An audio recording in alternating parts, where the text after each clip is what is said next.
চলে আসলাম আজকে একটা ভিডিও নিয়ে। আজকে ভিডিও হচ্ছে রাইটিং শেখা নিয়েই অভ্যাসটা হবে, রাইটিং আলোচনাই হবে।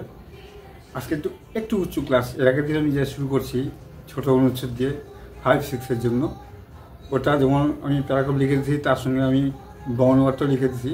আজকে সেটা করবো না, একটু উঁচু ক্লাস যেহেতু, সেই জন্য আমি প্যারাগ্রাফটা লিখেছি, কয়েকটা অর্থ আমি লিখে দিব, সেটা তোমরা দেখবে। এবার মূল কথা যেটা আসতে যাচ্ছি সেটা তোমরা মন দিয়ে শোনো। এখনও বোধ হয় তোমাদের রাইটিং নিয়ে একটা বিরাট সমস্যা তো আছেই, আমার তো তাই মনে হয়। আর হতেই পারে এতদিন তো তোমরা হয়তো রাইটিং মুখস্থ করে করে বড় হয়েছো, আর যেভাবে তোমাদেরকে বড়রা শিখিয়েছে সেভাবে শিখে আসছো। মুখস্থ বিদ্যাটা এমন জিনিস, যদি বুঝে পড়ো তো অতি উত্তম, আর যদি বুঝে না পড়ো তাহলে ওই পড়াটা কোনো ভ্যালু থাকবে না পড়ার। আমি যেটা বলি, তোমরা যে প্যারাগ্রাফটা পড়ছো বা চিঠি যেটাই হোক, যে রাইটিং পড়ছো, স্টোরি পড়ছো, যা কিছু পড়ছো, মুখস্থ করছো বাংলা মানে না জেনে। মুখস্থ করছো লিখছো, তাতে কী হলো? 2 দিন 3 দিন বলে গেলো। আর এখন যে সামনে পরীক্ষা, ঠিক আছে পরীক্ষার কথা ছেড়ে দাও, পরীক্ষার কথা আমি বলছি না, কিন্তু মনে রাখাটাই তো মেন জিনিস। পরীক্ষা থাকবে না, তোমাদের মনে তো রাখতে লাগবে, তো মনে তো রাখতে পারছো না। এখন তোমরা কি রাইটিং নিয়ে সমস্যায় ডুবে আছো, যে আমি কেন শিখতে পারলাম না। আরে ভুলটা তো ওখানেই হচ্ছে, ভুলটা তো ছোটো থেকে করে আসতেছ, তোমরা বোঝার চেষ্টা করো নাই। যারা বুঝিয়েছে তাদেরকে তোমাদের সমস্যার কথা প্রকাশ করো নাই, সুতরাং সে সমস্যা থাকবে। আমি কথা বাড়াবো না, আমি মূল জায়গাতে আসি, অত শত দরকার নাই কীভাবে শিখছো না শিখছো। এখন যদি শিখতে চাও তাহলে আমার ভিডিওর সঙ্গে জুড়ে থাকো। অতীতকে আমি আর উল্লেখ করতে চাই না, যা হওয়ারটা হয়েছে। সামনের দিকে তাকাও, যেটা গেছে তো গেছে, সামনে তোমার ইচ্ছা যে শিখবে, আর তাই যদি হয় তাহলে আমার ভিডিওটা দেখতে থাকো। দ্বিতীয় কোনো গল্প নয়। আর ভিডিও দেখতে দেখতে আমি দেখতে থাকবো, আর যদি স্কিপ করে করে যাও, যদি বেশি স্মার্ট দেখাতে যাও, স্কিপ করে, ওই স্মার্ট ওই তোমাকেই ক্ষতি করবে, আমার কোনো অসুবিধা হবে না। অত শিখতে গেলে ভিডিওতে জুড়ে থাকো, পুরোটাই দেখো, কিছু শেখো। শিখতে হলে পুরোটা দেখে শেখো। ওই কিছুক্ষণ তো দেখলাম, ওটা তো টাইম পাসের জন্য দেখা হবে, ওটা তো শেখার জন্য না। শিখতে হলে পুরোটাই দেখো। আমার যেটা বলার আমি বললাম, শুনতে একটু কড়া মনে হতে পারে, এটাই সত্য। যাক, শোনো কথা বলা। প্যারাগ্রাফ শুরু করছি, উঁচু ক্লাস। এটা আবার ক্লাস 8, এই ক্লাস 8-এর থেকে শুরু, 8, 9 এইভাবে আর কি। মাই ফেভারিট সিজন, বাংলা মানে হচ্ছে আমার প্রিয় ঋতু। ভালো করে শুনবা কিন্তু, বাবা বলছি। আগে দেখে নাও আমি কি করছি, পুরোটা লিখছি। এটাকে আমি বুঝাবো, পুরোটা বাংলা বুঝাবো। এখান থেকে কিছু কিছু যে শব্দের ওয়ার্ড তার বাংলা মানেটা আমি লিখে দেবো, এইটুকু আমি কাজ করব। বাকিটা তোমাদেরকেও এর মধ্যে একটু পরিশ্রম করতে হবে। There are different seasons in our country, আমাদের দেশে বিভিন্ন প্রকার ঋতু আছে, বুঝে গেল? Among those seasons winter is my favourite season, ওই ঋতুগুলোর মধ্যে আমার কাছে শীতকাল হলো সবচেয়ে প্রিয় ঋতু। এটা বুঝতে পারছো? This season starts from the month of December and last till February, এই ঋতুটি শুরু হয় ডিসেম্বর মাসে এবং ফেব্রুয়ারি মাস পর্যন্ত চলে। আমি কিছু যখন ওয়ার্ড দিব তখন তোমরা বুঝতে পারবে কোনটার কি মানে। আমি এখন বলে যাচ্ছি, মানে তো তোমাকে বুঝতে হবে, শুনতে হবে। আই ক্যান এনজয় তাহলে এখানে একটা প্যারা শেষ হলো। দেখো আমি আবার এখান থেকে শুরু করছি। I can enjoy various holidays like Christmas, New Year and some other family gatherings. আমি বিভিন্ন রকমের ছুটির দিন, যেমন বড়দিন উৎসব, ইংরাজি নববর্ষ উৎসব এবং কিছু পারিবারিক সমাবেশের যে অনুষ্ঠান উপভোগ করতে পারি। এবার পারিবারিক সমাবেশের মধ্যে কী কী বলবে? বার্থডে পার্টি, যারা লোকজন বিভিন্ন রকম জায়গা থেকে পরিবারে আসে, এক জায়গায় জড়ো হয়। বিয়ে বাড়ি অর্থাৎ ম্যারেজ, তারপর তোমার হচ্ছে পিকনিক, এগুলো বলে ফ্যামিলি গ্যাদারিং, কয়েকটি পরিবার মিলে এক জায়গায় জড়ো হয়। এগুলো তোমার মাথায় রাখতে পারবে।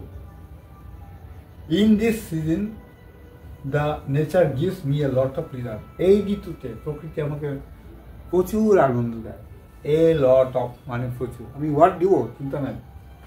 I am fond of running in the field and traveling, আমি মাঠে দৌড়াতে এবং ভ্রমণ করতে ভালোবাসি। এজন্য সব এই শীত ঋতুতে যে পছন্দ হয় সেই শীত ঋতুতে আমার কেন ভালো লাগে তারই ব্যাখ্যা আমি দিচ্ছি, যে ফেভারিট কেন, কেন ফেভারিট, প্রিয় কেন, সেটাই। I get chance to put on new dresses, নতুন নতুন পোশাক পরার সুযোগ আমি পাই, চান্স মানে সুযোগ। I have fresh mind to learn and carry on my study attentively, এই সময় আমার থাকে একটি চাঙ্গা মন, সুন্দর মন এবং মনোযোগের সঙ্গে আমি আমার পড়াশোনা চালিয়ে যাই। ক্যারি অন অর্থাৎ চালিয়ে যাওয়া, ফ্রেজাল ভার্ব, এবার সিঙ্গুলার যদি আনে তাহলে কী হবে, কন্টিনিউ, ওটা চালিয়ে যাওয়া। আরেকটা তোমাকে বললো কিছুক্ষণ আগে যে পুট অন, কোথায় গেলো ডক্টর সালি ফন্ড অফ এগুলো, এই যে পুট অন, পুট অনটা হচ্ছে তোমার পরিধান করে, যে পোশাক পরে আসি পরিধান, পুট অন, ওয়ার, WEAR, ওইটা একটু ফেলে দেবো। এটা এটা গেল study attentively. I can keep myself fit physically and mentally, আমি আমার শরীরকে, নিজেকে শারীরিকভাবে এবং মানসিকভাবে শক্ত সমর্থ বা মজবুত রাখতে পারি। I get my favourite fruits like oranges, grapes, guavas, apples in this season, এই ঋতুতে আমি আমার প্রিয় ফলগুলো পেয়ে যাই। কী কী, কমলালেবু, আঙুর, পেয়ারা, আপেল। হলো এখানে একটা শেষ, সেকেন্ড ক্লাস শেষ করলাম, ক্লিয়ার হয়ে গেল। ফ্রম অল সাইডস, সমস্ত রকম দিক থেকে, winter is my best season, শীত যে আমার প্রিয় ঋতু, শীতকাল আমার প্রিয় ঋতু। When I can work hard for having charming, আমি আবার বলছি, from all sides winter is my best season, সমস্ত রকম দিক থেকে শীতকাল আমার প্রিয় ঋতু। যখন যখন কী হলো, charming mind for having charming, অর্থাৎ চাঙ্গা মন থাকার জন্য, অর্থাৎ থাকায় আমি কঠোর পরিশ্রম করতে পারি। এইবার তোমরা কী করবা, এটাকে খাতায় তুলে নিবা, ফোনটা চেয়ে নিবা, অবসর সময় ফোনটা চেয়ে পড়ার সময় চেয়ে নিয়ে পুরোপুরি খাতা তুলবা। এখন আমি এটার কয়েকটা ওয়ার্ডে আমি অর্থ লিখে দিব, সেটাও খাতা তুলবা, তারপর এটাকে তোমরা পড়বা, বুঝবা। মুখস্থ কিন্তু আমি ভালো হচ্ছে, মুখস্থ করতে পারবো, করতে লাগতে বোঝো, সময় তো দিতে লাগবে, শেখার সময় দিতে লাগবে না। এতটা বছর তুমি মুখস্থ করে আসলো, বছরটাই তো নষ্ট করছো। আর এখন যদি আরও মানে শর্টকাটে যেতে যাও তাহলে ওই মানে ভিডিও দেখাও যা না দেখাও তাই। আমি বলছি যে শিখতে যদি হয় ধৈর্য ধরে দেখো, বোঝো, পড়ো, তারপর তোমাকে খাতায় আবার নিজেকে অভ্যাস করতে হবে। এটা তো হলো আমার থেকে লিখে নিয়ে খাতায় কপি করে সেটা বোঝা। এরপরটা আরও কঠিন কাজ আছে, সেটা হচ্ছে তোমাদেরকেই বাংলা ভাবতে লাগবে, একটা প্যারাগ্রাফ আবার নিজেকেই ট্রান্সলেট করে রাইটিং বানাতে লাগবে। তো তাহলে তখন কী করবা, শর্টকাটে সব কাজ সফল হয় না, এটা খেয়াল রাখবে। যাক, এখন আমি অর্থগুলো লিখে দিচ্ছি, তোমরা দেখতে থাকো, ঠিক আছে? তবে আমি যে প্যারাগ্রাফটা বললাম, বাংলাগুলো মুখ দিয়ে বললাম, ওই প্যারাগ্রাফের কিছু কয়েকটা ওয়ার্ডের অর্থ আমি এখানে লিখে দিচ্ছি। তা তোমাদেরকেও কী করতে হবে, প্যারাগ্রাফটাকে খাতায় তুলতে হবে, এই অর্থগুলো তুলতে হবে এবং এই অর্থগুলো মনে রাখতে লাগবে। মুখস্থ কি, মুখস্থ কেউ পারবে, পড়তেই মুখস্থ হবে। মুখস্থ হবে কোন ভাষা? তুমি যখন পড়তে এমন জায়গায় চলে যাবা যে তোমাকে আর ভাবতে লাগবে না, অটোমেটিক মেমোরিতে গেঁথে যাবে। এটা আমি বললাম। এই জন্য বাংলা অর্থ এমন হচ্ছে অনেকগুলোর মধ্যে। লাস্ট মানে টিকে থাকা, ওই আমরা কোনো সময় বলি না, দোকানে গেলে কিছু বলি জিনিসটা কতদিন লাস্টিং করবে। লাস্টিং মানে টিকে থাকবে। লাস্ট মানে শেষও বোঝা, লাস্ট মানে আবার ভার্ব একটা বোঝা, ভার্ব। লাস্ট মানে টিকে রাখা, ভার্ব লাস্ট মানে টিকে রাখা। তিন মানে পর্যন্ত। ভেরিয়াস বা ডিফারেন্ট মানে নানা প্রকার। গ্যাদারিং মানে জমায়েত বা সমাবেশ, যেখানে লোকজন জড়ো হয়। এই লটক মানে প্রচুর, পুটক মানে পরিধান করা, এই যে পড়ে যাচ্ছি। ক্যারিয়ার মানে চালিয়ে যাওয়া, অর্থাৎ কন্টিনিউ। হ্যাঁ, এটা ফিজিক্যালি শারীরিকভাবে, মেন্টালি মানসিকভাবে। ফেভারিট মানে প্রিয়, চার্মিং মানে প্রফুল্লিত। তো এইটুকু মোটামুটি আজকে এটা দিয়ে শুরু করলাম।